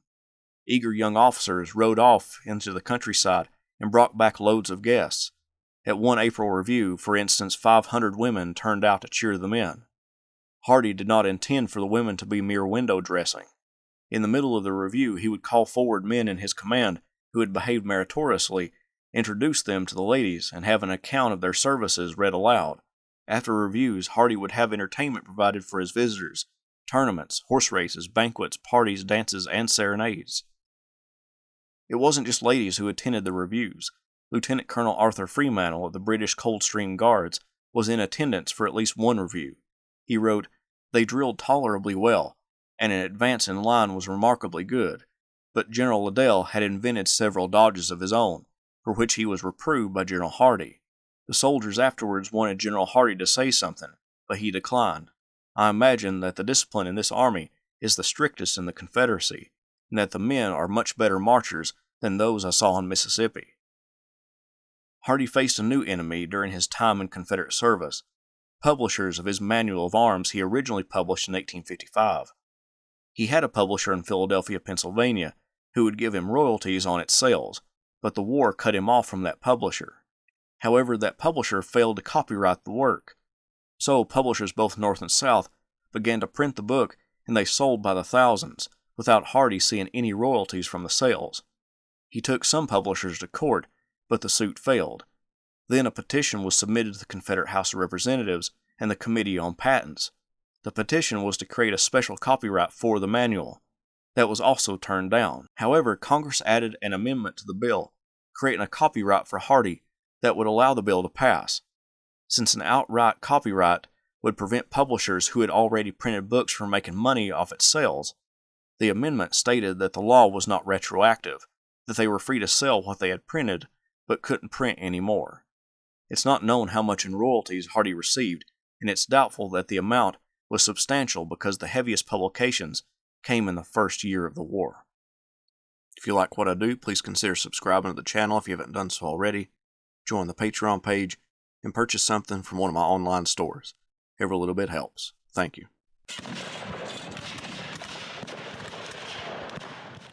William Hardee moved his troops to Wartrace, Tennessee in preparation to throw back a Union advance through Hoover's Gap in April 1863, but the advance didn't materialize. Near Wartrace, he set up his headquarters at Beech Grove. His daughters, Anna and Sally, stayed with him, being the first time that his family lived with him for any extended period of time during the war. While at Beech Grove, he kept up his flirtations with the local women. Lieutenant Colonel Arthur Freemantle from Britain's Coldstream Guards remembered hearing about an incident between Hardee and the ladies. Hardee has the character of being a great admirer of the fair sex. During the Kentucky campaign, he was in the habit of availing himself of the privilege of his rank and years, and insisted upon kissing the wives and daughters of all the Kentucky farmers. And although he is supposed to have converted many of the ladies to the Southern cause, yet in many instances their male relatives remained either neutral or undecided. On one occasion, General Hardee had conferred the accolade upon a very pretty Kentuckian to their mutual satisfaction, when, to his intense disgust, the proprietor produced two very ugly old females, saying, "Now then, General, if you must kiss any, you must kiss them all round," which the discomfited general was forced to do, to the amusement of his officers. In June, Union General William S. Rosecrans and the Army of the Cumberland began their advance toward the Confederate positions at Shelbyville, Wartrace, Hoover's Gap, Liberty Gap, and Tullahoma, forcing the Confederate Army commander Braxton Bragg to retreat all the way to Chattanooga, Tennessee. At Chattanooga, Hardee received orders from the Confederate War Department, sending him to Mississippi to help Joseph E. Johnston. As Rosecrans moved on the Army of Tennessee, Ulysses S. Grant captured Vicksburg, Mississippi, leaving only a small rebel force in the entire state, that under Johnston. The War Department couldn't send Johnston any more troops, but they could send him an experienced commander to help him, Hardee. Hardee arrived in Morton, Mississippi on July 19th and wrote, "Johnston has now a little over 18,000 effective infantry. I would not like to say what I thought of the organization, discipline, and general efficiency of his command. I fear I will not be able to do as much good as you anticipated. I know I wish I were back at Chattanooga with my corps. I don't think Johnston knows exactly what to do with me. He seemed glad to see me, but my status is not determined." That feeling of uncertainty never left Hardee in Mississippi. Johnston considered creating two corps and giving Hardee control of one of them. Then he thought he might make Hardee his second command. He hadn't decided on either one before he left to examine the defenses of Mobile, leaving Hardee in charge of the forces in Mississippi. Hardee used his cavalry to round up deserters, but Johnston soon returned, and Hardee was left with very little to do. Hardee wrote to a friend that, "I have become idle and worthless." Finally, the War Department gave him an assignment: to assemble and train all the paroled soldiers from Vicksburg until they could be formally exchanged and returned to combat. Many had already been assembling at Demopolis, Alabama, and knowing that they were disheartened, Hardee attempted to lift their spirits. He issued this to his command: "In anticipation that you will soon be exchanged, the work of reorganization must proceed with energy. Soldiers, look to your country. The earth ravaged, property carried away, or disappearing in flames and ashes, the people murdered, the blacks arrayed against the whites, cruel indignities inflicted upon women and children. Destruction marks the path of our invaders. Their motto is woe to the conquered. He who falters in this hour of his country's peril is a wretch who would compound for the mere boon of life robbed of all that makes life tolerable. Fellow soldiers, there is but one path to follow. It leads to the camp. Come to your colors and stand beside your comrades." Instead of assembling the rest of the parolees at Demopolis, Hardee set up his headquarters at Enterprise, Mississippi, where the rest of the parolees would come together. Hardee attended a review of Carter Stevenson's troops at Demopolis in September. It was there he met Mary Foreman Lewis. He was immediately smitten by her, even writing to one of the other ladies in his life that, with respect to one of them at least, you have lost your chances. Since his disappointment, he is determined to concentrate his forces and attack in another quarter. See what you have lost. If a forced reconnaissance which he intends to make on Thursday next, near Demopolis, shall prove successful, he intends to bring on a serious engagement immediately. He would stay in contact with Mary from a distance. President Davis came to see about the conditions of the parolees and found that Hardee was correct in his reports. It was nearly impossible to compel them to assemble, and when they did, their spirits were nearly impossible to lift. Davis decided to send Hardee back to the Army of Tennessee, where he was sorely needed. It wasn't anything that Hardee did or didn't do with the parolees that led to his transfer. Davis needed someone with Bragg at Chattanooga. Discontent between Bragg and his subordinates following the Confederate victory at the Battle of Chickamauga led Davis to remove Leonidas Polk from that army and send him to Mississippi in hope that Hardee could help the situation within the army.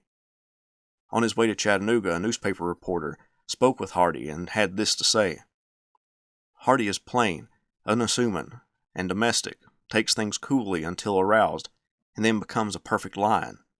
There is not a warmer or more congenial nature in the army. The humblest private may approach him and be assured of a ready ear. He has a frank, open face, fine blue eyes, and is just gray-haired enough and bearded enough to make one voluntarily venerate his many years of usefulness and experience." Hardee was a unique choice to calm tensions in the Army of Tennessee. Hardee was one of Bragg's biggest critics and had instigated a lot of criticism following the Battle of Perryville, but the president believed the Honorable Hardee would rise above personal animosity and help the Confederacy win victories despite his personal misgivings, and he was right. Hardee arrived at Chattanooga on October 31st, 1863, and soon after arriving, he and James Longstreet and John C. Breckinridge, the three corps commanders under Bragg, examined the landscape around Chattanooga from atop Lookout Mountain. The Union had just secured Lookout Valley and made sure the Cracker Line could keep the army in Chattanooga fed. The Confederacy possessed control of Lookout Mountain, Missionary Ridge, and the valley in between. Not only was the Army of Tennessee facing the Army of the Cumberland, its longtime foe, now it was facing the Army of the Tennessee, which had captured Vicksburg, now under William T. Sherman, and two corps from the Army of the Potomac under Joseph Hooker. All of these armies and parts of armies were now controlled by Ulysses S. Grant, a man Hardee hadn't faced in battle since Shiloh a year and a half earlier. It was now late November, and Hardee had been working on strengthening his position on Missionary Ridge, as brigade after brigade of the Army of the Tennessee began moving toward his right flank. While he and his loyal friend and subordinate Patrick Cleburne were on Missionary Ridge, they heard artillery and rifle fire coming from Lookout Mountain. When the clouds lifted, they saw the United States colors flying over the mountain. The far left flank of the Army of Tennessee had fallen. Now all the army had was Missionary Ridge. Hardee met with Breckinridge and Bragg and discussed their next steps. Longstreet had been sent into East Tennessee with his corps and an additional division to oust Ambrose Burnside from that region. Hardee advocated for withdrawing from the ridge and taking up a defensive position further south. Breckinridge claimed that if they couldn't defend this position, they couldn't defend any position, and Bragg agreed. They would stay and fight. On November 25th, the Army of the Tennessee under Sherman began battering Hardee's right flank, held by Cleburne. Hardee left that sector in the capable hands of his subordinate, while he took care of his own left, personally placing artillery to combat the approaching enemy in the form of the Army of the Cumberland, which had come out of its entrenchments around Chattanooga and launched their own attack. The rebels on the front line began to retreat up the ridge, with the Federals running after them. Hardee could hear the heavy fighting on the Army's left flank, and soon found that Cheatham's division was now facing south to combat the huge breakthrough in the Confederate line. It was impossible to hold out much longer, despite Hardee's success on the Army's right. He instructed his division commanders to hold out until darkness and fall back in good order. The Army of Tennessee marched in pieces to Dalton, Georgia.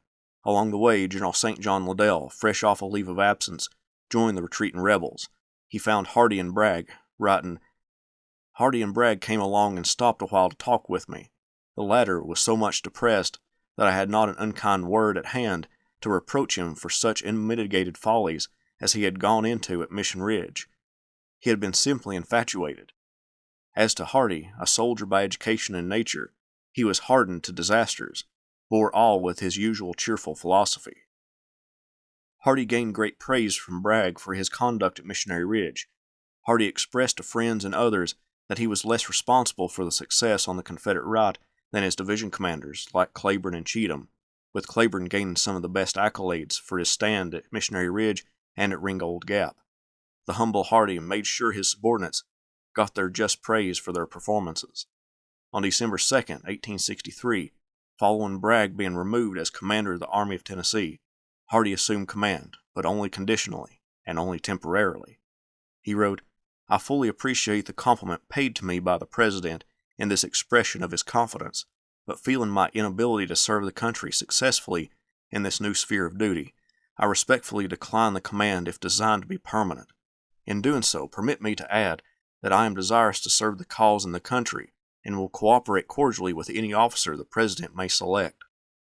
He wrote to his new command, although temporary, that I desire to say in assuming command that there is no cause for discouragement. The overwhelming numbers of the enemy forced us back from Missionary Ridge, but the army is still intact and in good heart. Our losses were small and will be rapidly replaced. The country is looking to you with painful interest. I feel that it can rely upon you. Only the weak and the timid need to be cheered by constant success. The veterans of Shiloh, Perryville, Murfreesboro, and Chickamauga require no such stimulus to sustain their courage and resolution. Let the past take care of itself. We can and must secure the future. For 3 weeks, Hardee was the Army's commander, and he set about reinvigorating the ranks and preparing for a possible advance by Grant.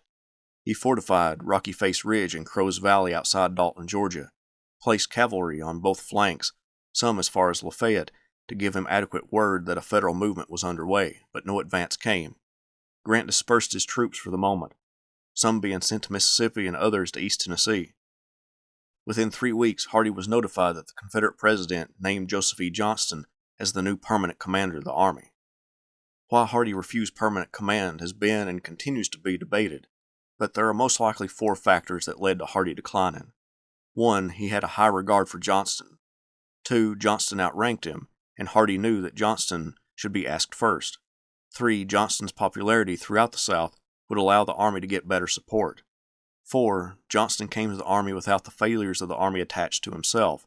Hardee, although he performed well, was associated with the defeats the Army of Tennessee suffered. Hardee possessed a lack of self-confidence that he admitted, saying that he didn't feel he was up to commanding an army and felt more comfortable as a corps commander, and that he could serve the country better in that role. In late 1863, Hardee had another role on his mind, that of husband. Miss Mary Lewis, whom he met in September 1863 in Demopolis, Alabama, was still on his mind, and he visited her as much as possible. They were engaged to be married, and the secret was out. Mary was a thin woman with black hair and brown eyes, and she fell for Hardee in the form of hero worship. It was said she could never have married a man who could not be put on a pedestal. Mary was born in Alabama at her father's plantation, but moved to North Carolina with her mother when her mother became sick to stay with her family. When her mother passed, Mary stayed in North Carolina, and her father traveled back and forth between the 2 states to see Mary while she lived with her aunt and uncle. She went to Germany and France to study and returned to the United States, living with her brother and his wife on their father's plantation in Alabama after their father's death. Mary and William were to be married on January 13, 1864, at one of her family's plantations known as the Bleak House. Hardee traveled from Dalton with his best man, Patrick Claiborne, in tow. This was the first time that Claiborne had taken a leave of absence since entering the war. The wedding almost met with disaster before it ever started. Mary had traveled to Mobile for wedding supplies, and on the return trip, her steamboat struck something in the river, capsizing the vessel, with her trapped in the cabin. A crewman rescued her, and she stayed on the riverbank next to a fire to warm herself until another boat came by. She gave the gold watch she bought as a wedding gift for Hardee to the man who rescued her as a thank you. After the elegant wedding, the couple traveled to Savannah, Georgia, then to Dalton so Hardee could resume his duties as corps commander. Joining him as the other corps commander in the Army would be John Bell Hood, since Breckinridge left the Army of Tennessee for duties elsewhere. In late February, the Confederacy got a scare as William T. Sherman moved out from Vicksburg with his eyes on Meridian, Mississippi.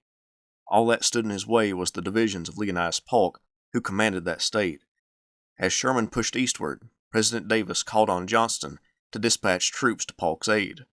Johnston responded that by the time Hardee's corps made it to Polk, it would be too late. The president then issued a direct order to Hardee to move his troops to Polk. Hardee did so, but by the time he got to Montgomery, he found that Johnston was right. He was too late to really assist Polk. But with Hardee's numbers, Polk thought he might launch an offensive. But before he could, Sherman began pulling away. Hardee then returned to Dalton and the Army of Tennessee. Mary made a home of Hardee's headquarters, with the two enjoying a couple of months together, until in early May, Johnston announced that it was time for the ladies to leave the camp, as a major campaign was imminent. Mary said goodbye to Hardee, and Hardee prepared his men outside of Dalton for the advance of 3 Union armies, the armies of the Cumberland, the Tennessee, and the Ohio, all under the command of one man, William T. Sherman.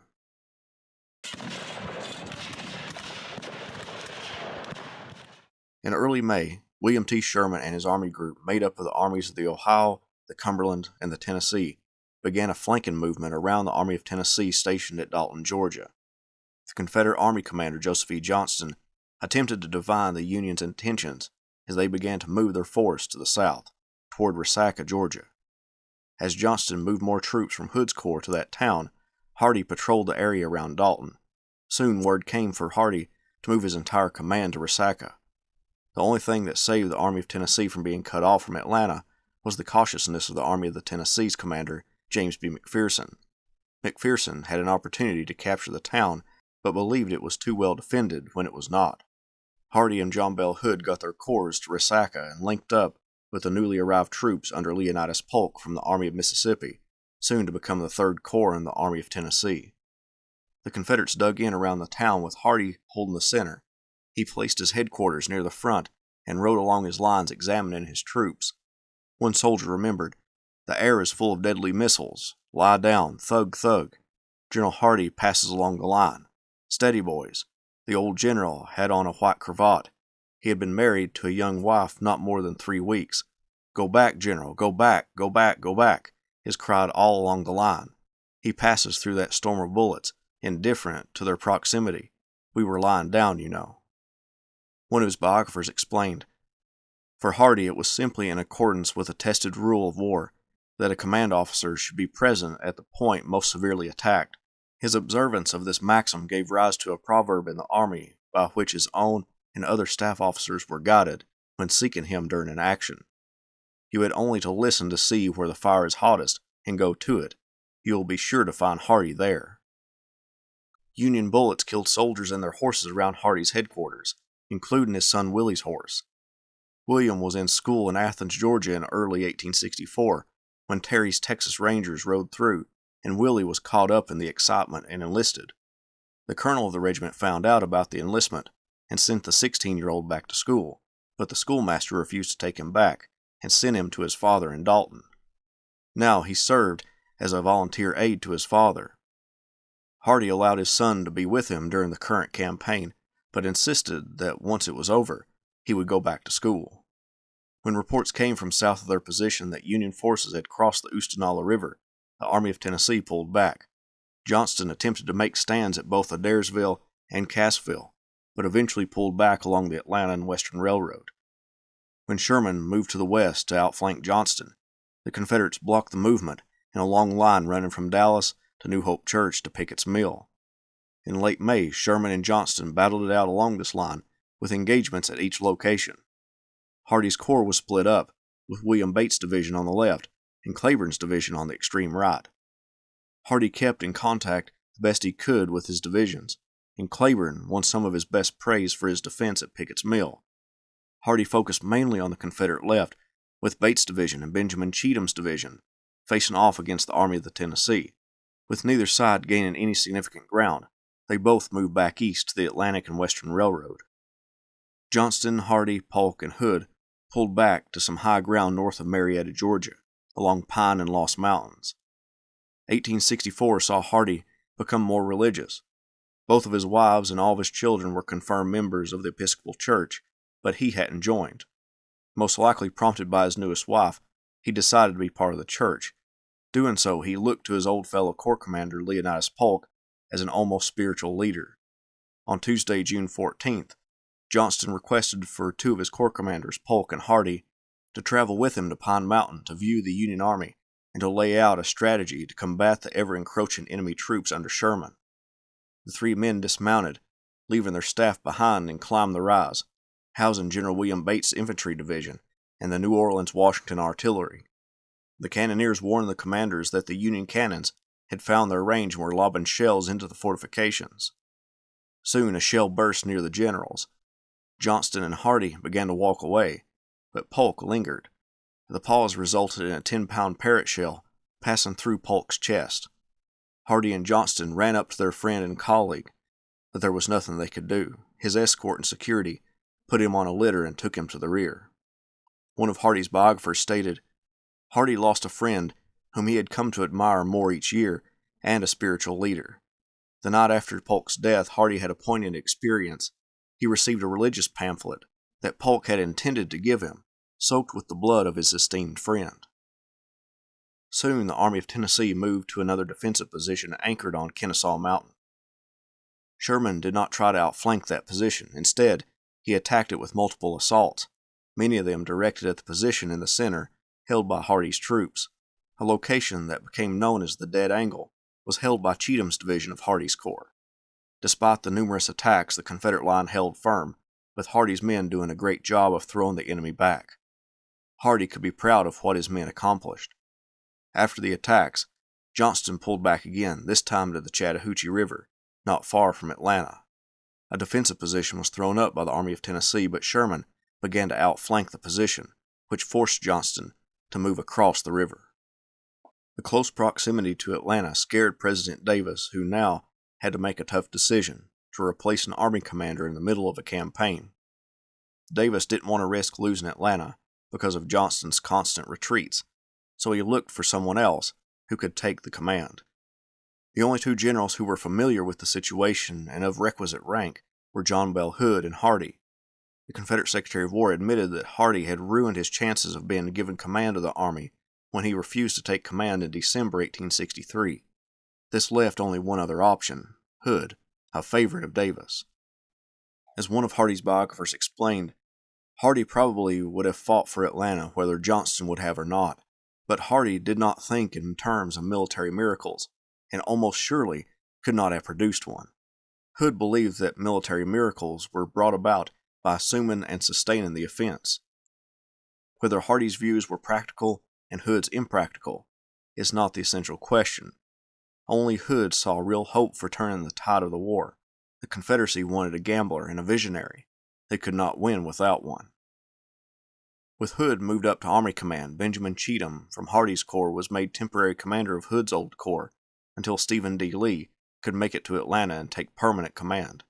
The 3rd Corps commander was Alexander P. Stewart, who took over permanent command of Polk's corps. As the Union forces moved toward Atlanta, they became spread out, offering a great opportunity for Hood to land a decisive blow against part of Sherman's army group.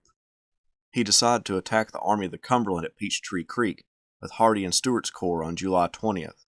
It was supposed to begin at 1 p.m., but circumstances prevented Hardee from launching his attack at that time. Hood wanted him to slide his corps to the right to link up with Cheatham's corps, guarding the eastern approaches to Atlanta. It was believed that Hardee would just need to cover about the distance of a division in length. It turned out to be much longer, which delayed the attack more than 2 hours. When the attack began, Hardee's rightmost division under William Bate got turned around in a swampy area and never found the enemy's flank. William H. T. Walker's division encountered heavy Union resistance and were unable to drive them away, and George Maney's division on the far left made a half-hearted assault. This failure to dislodge the Federals resulted in Stewart's corps not having the appropriate momentum to carry his side of the field either, even though he made better headway than Hardee. After the attacks, Hood charged Hardee in his official report and in his memoirs with failing to carry out orders on time. In this charge, Hardee is innocent. He was ordered to both close up on Cheatham and to attack at 1 p.m. He could not do both. So Hardee decided to close up on Cheatham so that there wouldn't be a gap in the Confederate line before he attacked, the more cautious and more practical decision. Hood also claimed Hardee didn't press the attack. This is only partially true, with part of Hardee's command not being able to find the flank, and another not launching as determined of an attack as expected. Hardee probably could have done more to coordinate his divisions and make sure that they completed their task, but he did commit 3 of his divisions to battle, holding only one in reserve, Cleburne's. As the Union armies began to constrict Hood's army around the city of Atlanta, Hood struck out again on July 22nd. Hardee's corps was to take the lead and hit the Army of the Tennessee in the flank and rear, and once fully engaged, Cheatham's corps would launch their own attack against the Union front. Hood claimed that he ordered Hardee to move to Decatur, way behind the Union line, but after a night consultation, it was agreed that Hardee couldn't travel that distance in the required time, and it was determined to simply attack the flank and rear. Nevertheless, Hood claimed years later that Hardee again disobeyed orders, when all evidence supports Hardee in this debate. Hardee marched his men to the location and attempted to align them. The terrain over which the men would have to advance was thick with trees and briar patches. One of Hardee's division commanders, William H.T. Walker, made a weird decision. He noticed an entangled briar patch in front of one of his regiments, and instead of simply making accommodations for the regiment to move around it, he went to his corps commander to ask permission to do it. Hardee lashed out, saying, "No, sir, this movement has been delayed too long already. Go and obey my orders." Walker rode off and commented to a member of his staff, "I shall make him remember this insult. If I survive this battle, he shall answer me for it." Hardee did send Walker an apology, but Walker was fully insulted and wouldn't accept it. Hardee wouldn't be able to apologize in person, as Walker would be killed soon into the attack. Hardee's men were disjointed because of the terrain, but they were able to drive deep into the enemy's side, splitting two Union corps, but the lack of cohesion resulted in the attacks losing momentum. Only Cleburne and Maney's divisions caused significant damage to the Union line.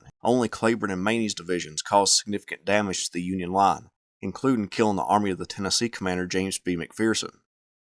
Hood still criticized him for not moving further to the right, even though Hood agreed to the new strategy. Hardee's enemies praised the Confederate general's attack, with Oliver Otis Howard saying it was a Jacksonian march, and Jacob D. Cox writing that Hardee's attack, viewed as a piece of military maneuvering, will excite more admiration among students of the art the more it is examined. Despite the bloody assault, the attack didn't send the Union Army reeling back like Hood had hoped. A few days later, Hood lashed out from the Atlanta defenses again, this time in the Battle of Ezra Church. Hardee didn't participate in the battle, but Hood did send him to the front to take command of all the forces there, but by the time Hardee arrived, the battle was over. Throughout August, Hardee got repeated visits by his wife, traveling from her accommodations in Macon, Georgia, to see her husband. Sherman and the Union juggernaut began to essentially disappear from around the works surrounding Atlanta, and Hood and Hardee and the other Confederates wondered where the Federals were heading. They hoped it would be north, but indications soon came that Sherman was striking for Jonesboro or Rough and Ready south of Atlanta. Hood dispatched Hardee and Lee south to block the approaching Union Army. At Jonesboro, part of the Army of the Tennessee were across the Flint River and began to fortify their location. Hardee was to command both corps, so he placed Patrick Cleburne in command of his corps so he could see to the actions of both units. On August 31st, Hardee placed Lee's corps on the right and Cleburne's corps on the left and planned to attack, moving northward, to drive the Federals away from the railroad. However, mishaps led to the Confederate defeat.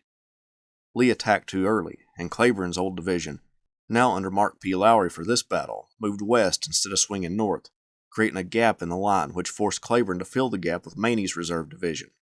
None of the rebel attacks materialized into anything significant, and soon Hood recalled Lee's corps back to Atlanta, leaving Hardee at Jonesboro. The Union attacked the next day, and Hardee withdrew further south to Lovejoy Station.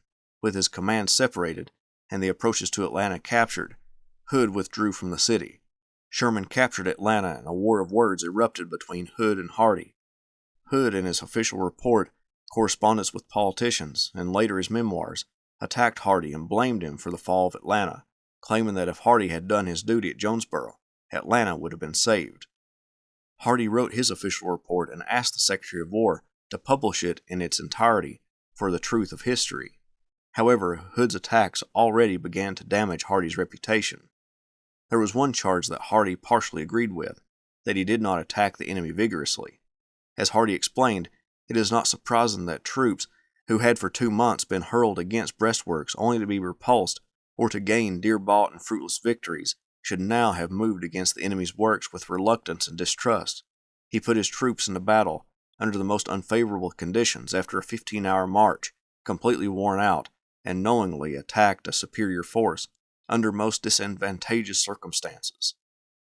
One of Hardee's biographers wrote, "Hardee mistimed the assaults and didn't keep abreast of the situation, especially on his right with Lee's corps.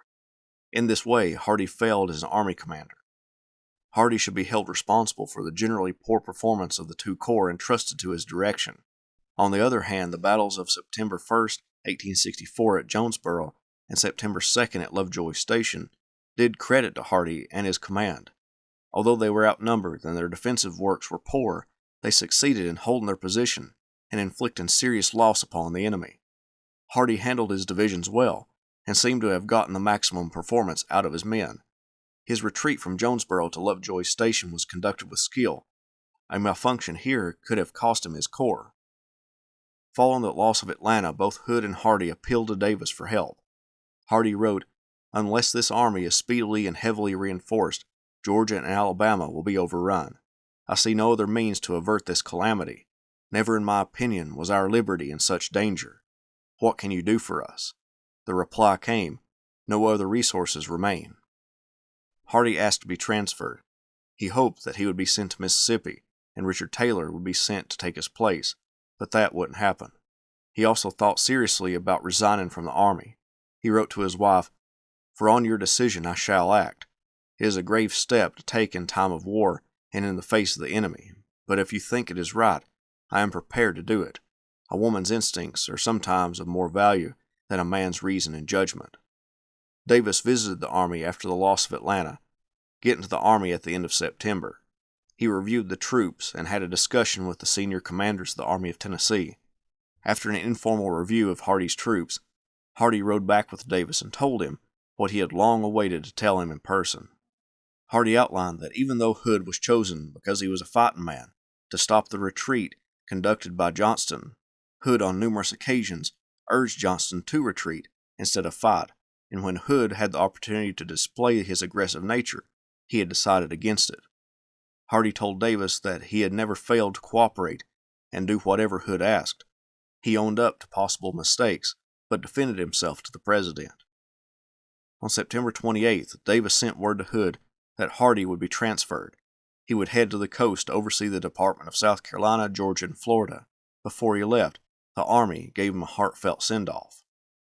Hardee was flattered with the most touching ovation that has been given any officer.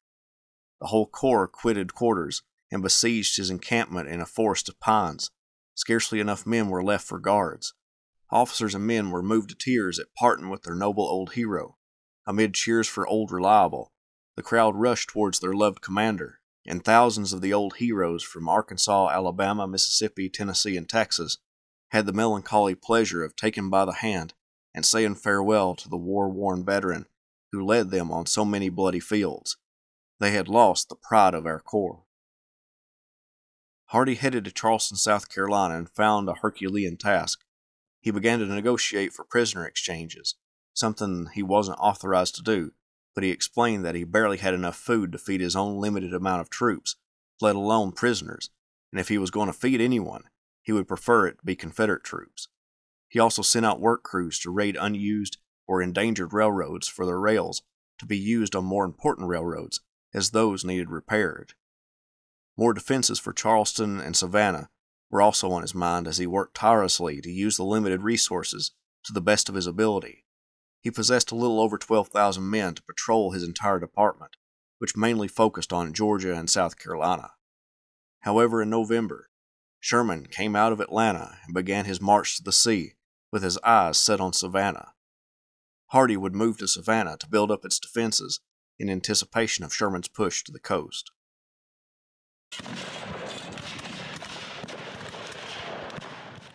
William Hardee had the unfortunate task of guarding the city of Savannah, Georgia. Worse yet, he possessed only about 1,000 troops to defend the city against the Federal threats. The telegraph wires were hot with messages to Richmond asking for troops for Savannah, or it would fall.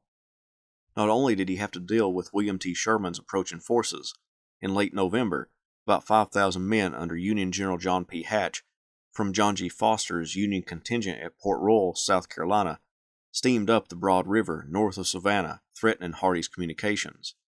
Hardee summoned Gustavus W. Smith and the Georgia militia to come to his aid. When they arrived, Smith went to Hardee. Smith had a problem. The Union troops were in South Carolina, not Georgia. The militia weren't required to go out of state. He said, "If you can satisfy me that it is absolutely necessary that my command shall go into South Carolina, I will endeavor to carry out your orders. If you do not satisfy me, I will be under the disagreeable necessity of withdrawing the state forces from your control."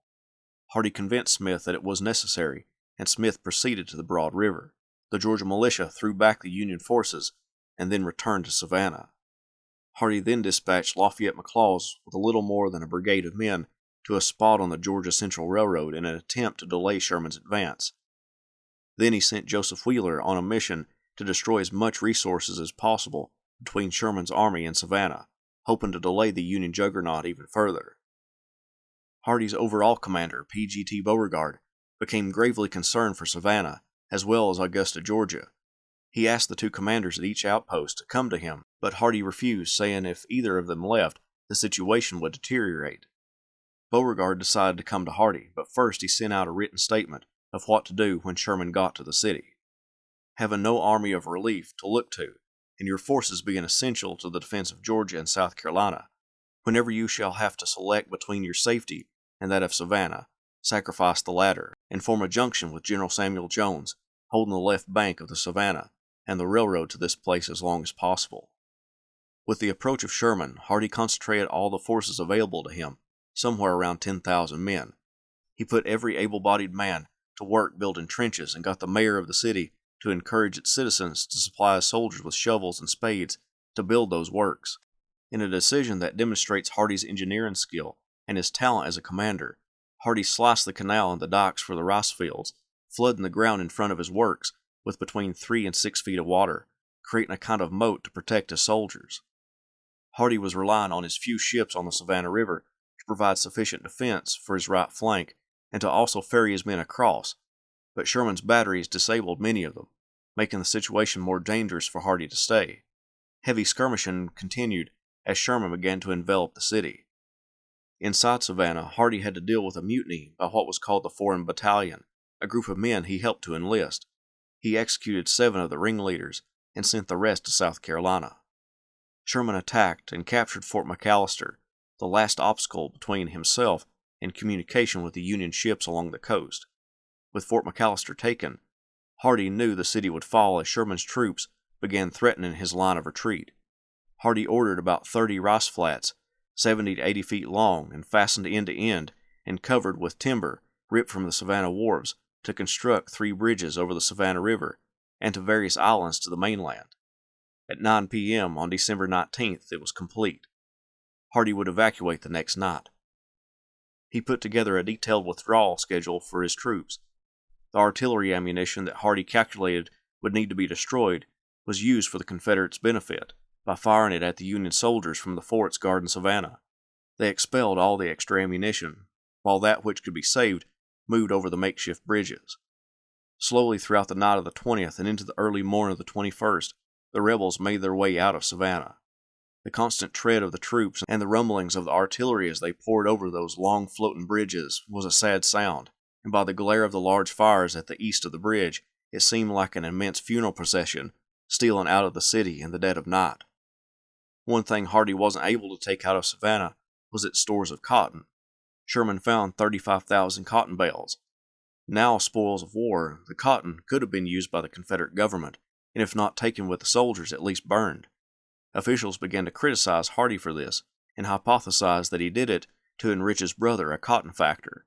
But Hardee put those theories to rest when he said, "The cotton was distributed throughout the city in cellars, garrets, and warehouses, where it could not have been burnt without destroying the city. It had not been sent off by railroad previous to the cutting of the road, because railroad transportation was monopolized for removal of ordnance, commissary, and other important government stores. From the cutting of the road to the evacuation of the city, 12 days, every man was required to work on the lines. Every wagon, dray, and cart that could be impressed was needed to keep the troops in a line 12 miles long, supplied with ordnance and commissary stores. Not a man, not a woman, could have been spared to collect the cotton in a place where it could have been burnt." One of Hardee's biographers explained, "The suggestion that the financial interests of his brother influenced him is inconsistent with Hardee's scrupulous integrity. Furthermore, the commissary and ordnance stores salvaged from Savannah prolonged Confederate military resistance more than any amount of cotton could have." The same biographer would praise Hardee. As commander of this garrison, he went beyond his traditional successful retreat in the face of the enemy. He had to. Never had he operated so close to the enemy with troops so limited in both numbers and quality. He displayed a signal aptitude in improvisation and in utilization of terrain and resources. Sherman's men marveled at the Confederate battery that had been mounted on a railroad car. It was moved from one front to another with celerity, firing accurately into exposed groups of men, and generally harassing the Union army. Hardee should be credited for the novel technique of employing ships not only to hinder Union troop movements, but to guard land features and to serve as mobile forts on the Confederate right flank. This close integration of naval and land forces represents one of the finest displays of joint operations by a Confederate commander during the war. The nature and location of Hardee's main defense position demonstrates his skill in using his terrain advantageously, for the flooded rice fields and canals effectively offset the disparity in numbers of men. Hardee's main line evoked admiring comments from friend and foe alike and gave great assurance to the many untried defenders. To have removed the large civilian group, the war materiel, and 10,000 men from the presence of 60,000 veteran troops commanded by one of the ablest Civil War commanders represents one of Hardee's finest achievements. Hardee himself said, "Though compelled to evacuate the city, there is no part of my military life to which I look back with so much satisfaction." Hardee moved to Charleston, South Carolina, and began to get its defenses in order. Hardee didn't have any illusion about the situation. He knew he would need to evacuate eventually, but he would delay Sherman as long as possible. The Army of Tennessee had been defeated in their namesake state, and pieces of it would be streaming back to Hardee to fend off Sherman. Hardee wrote to President Davis that, "I am acting strictly on the defensive, and unless heavily reinforced, must continue to do so." The governor of South Carolina, Andrew McGrath, visited Hardee in Charleston when he became aware that that city would be evacuated when it became militarily unfeasible to protect. After visiting with Hardee, he wrote to Davis to send Hardee troops, that Charleston was the heart of the Confederacy, not Richmond. McGrath also called on the governors of North Carolina and Georgia to send all available troops. Hardee wrote to Davis, "The people of Charleston, though in many respects to be admired, are so entirely wrapped up in their own state and city as to be unmindful of the wants of other portions of our country. To them, Charleston is the Confederacy, and to save Charleston, they are willing that Lee should give up Richmond, or any other section of the Confederacy, so their selfish ambition might be gratified." On February 17, 1865, Hardee evacuated Charleston and headed north, eventually getting into North Carolina. The Georgia militia were sent back to their homes by order of that state's governor, so Hardee's force was further reduced. Likewise, South Carolina's militia left, as well as a general desertion of troops. Hardee possessed a total of 8,000 men, counting his cavalry. This means Hardee lost half of his force since leaving Charleston, and he had seen no major engagement. Joseph E. Johnston, Hardee's old commander of the Army of Tennessee, now took back command of that army, or what was left of it. He wanted to concentrate what forces he could at Smithfield, North Carolina. Hardee progressed towards that town, but south of Averasboro, Sherman caught up to him. Hardee planned to use the terrain to his best advantage, putting both of his flanks on waterways, the Cape Fear and Black Rivers, and confront the Federals at the narrowest point of land between the two rivers. He would force Henry Slocum, one of Sherman's commanders, to crowd his men into the small space. Plus, creeks and swamps were in Hardee's front, providing obstacles for the Union soldiers to traverse. Hardee's main line consisted of reliable veteran troops. His front two lines were made up of less reliable troops, like those who saw service only in Charleston during the war. With this attack in depth, Hardee presented a battle line not unlike what American General Daniel Morgan put together at the Battle of Cowpens about 100 years before. On March 16th, Union forces clashed with Hardee's battle line. The first two lines fought and then withdrew, some in disorder, but Hardee was able to stabilize the main line and hold the Federals off for the day. However, Hardee knew he couldn't withstand much more and withdrew his troops when darkness came. He finally linked up with Johnston, and at Bentonville, Johnston organized a stand against the approaching Federals. Hardee commanded the right flank, consisting of some of the troops he had led in the Army of Tennessee the year previous, and began the Confederate assault. The Federals were thrown back, but as Hardee was trying to push his troops to capitalize on their moment, he found that some of the men were disheartened and showing hesitation, possibly with thoughts of the Battle of Franklin on their minds. He rode to the front and raised their spirits. They recognized their commander, now seen for the first time since the October before, and raising a cheer such as those old hills had never echoed before, they rose the ascent, dashed across the field, and drove the enemy pell-mell from those works. Hardee, after commanding the double quick, led the charge, and with his knightly gallantry, dashed over the enemy breastworks on horseback in front of his men. Hardee drove deep into the enemy's flank and then began to attack them from the rear, but his attacks to that exposed position did little damage because the Confederates in the Federals' front didn't put pressure on the enemy, and they were able to turn their attention to Hardee. The Union line finally stabilized, and Hardee withdrew his men to Johnston's defensive line. Johnston hoped that the Federals would attack him in the entrenched position, but he was wrong. However, an attack did come, but it was in the Confederate rear, threatening the hospitals. An entire Union division bared down on the Confederate position. Johnston rushed Hardee to the location, and Hardee orchestrated some of the best military feats of his career, moving troops from one flank to the next, and even leading attacks to beat back the enemy threat. Finally, he called on the Texas Rangers to deliver a heavy blow to the Union soldiers. In the Texans' ranks was Willie Hardee, the general's son. Willie had been chomping at the bit to get into the fight, and he looked up to the Rangers. The general, just a few hours before, let his son officially enlist in that group. Now he ordered his son into battle. The Texans and the general's son did their duty, throwing back the enemy in their front.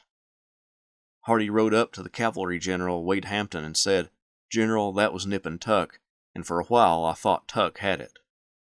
Soon litter bearers carried a soldier past the two generals. They were carrying Hardee's son Willie. He had been horribly wounded in the attack. Hardee dismounted and ran over to the young man. Then the litter bearers carried him away. Johnston had no option but to withdraw in the face of Sherman's concentrated numbers. Willie was taken to Hillsboro, where Hardee's wife cared for the young man. Willie passed away on March 24th. A military funeral was held at St. Matthew's Episcopal Church in Hillsboro. The Confederate Army of Tennessee made it to Smithfield, where it was reorganized. Johnston went to meet with President Davis, leaving Hardee in charge of the army. Hardee faced a hopeless situation. He was expected to keep the army prepared, but desertions made the army melt away. Hardee wrote to Beauregard, "We are all agog respecting the object of the halt, and surmises are that negotiations are afoot between Johnston and Sherman. If such be not the case, it would be well for me to know it as soon as practicable, that I may contradict it. The report, as you may well conceive, can do our troops no good." Johnston returned to the army on April 19th and reported to the men that an armistice was declared while negotiations took place. This scared some of Hardee's men, particularly the Arkansans, whom Hardee had led into battle since the early part of the war. The Arkansans came to Hardee saying they were afraid that if they surrendered, that they may spend months, if not years, in Union prison camps. Hardee quieted their fears, saying that if they remained in the army, he would see them across the Mississippi. They also feared of the journey back to Arkansas. Hardee organized some wagons with what supplies were available to be sent to South Carolina, where they would be used to barter for the necessities of the march back to Arkansas. On April 26th, Johnston formally surrendered the army and all the troops under his command. It was agreed that the soldiers would be given 10 days' rations by the Union Army, but they would need to supply the transportation. Johnston named Hardee to work with Union General John Schofield to implement this movement of supplies. Hardee went to Raleigh to meet with Schofield. On the return trip, a newspaper reporter secured passage on the train to Greensboro and interviewed Hardee. The reporter asked about the institution of slavery. Hardee responded, "I accept this war as the providence of God. He intended that the slave should be free, and now he is.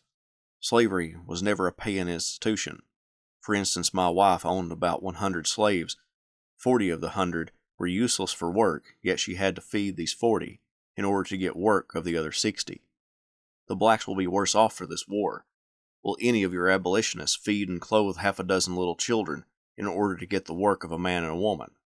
Sir, our people can pay the working blacks a fair compensation for their services, and let them take care of their own families, and then have as much left at the end of the year as we had under the old system." About Confederates wanting peace, Hardee explained, "I think the people of the South are anxious for it. They wanted it 2 years ago. I then saw that our cause could not succeed." He was then asked about guerrilla warfare and if it would break out. He responded, "So help me God, sir, if we do, I am willing and ready to fight to put an end to it. Let me impress it upon you that the people of the South want to live in peace with the people of the North, and you will find they will do it. They will do it cheerfully, provided your government does not resort to harsh measures. If it does resort to such measures, I cannot answer for the consequences. We staked our all on the success of our arms, and they failed us, and now we are willing to return and live under the laws of the United States as we find them. Hardee went on to say, "I confess that I was one of the hot Southerners who shared the notion that one man of the South could whip 3 Yankees, but the first year of the war pretty effectually knocked that nonsense out of us, and to tell you the truth, ever since that time we military men have generally seen that it was only a question how long it would take to wear our army out and destroy it. We have seen that there was no real hope of success except by some extraordinary accident of fortune, and we have also seen that the politicians would never give up till the army was gone. So we have fought with the knowledge that we were to be sacrificed, with the result we see today, and none of us could tell who would live to see it. We have continued to do our best, however, and have meant to fight as if we were sure of success."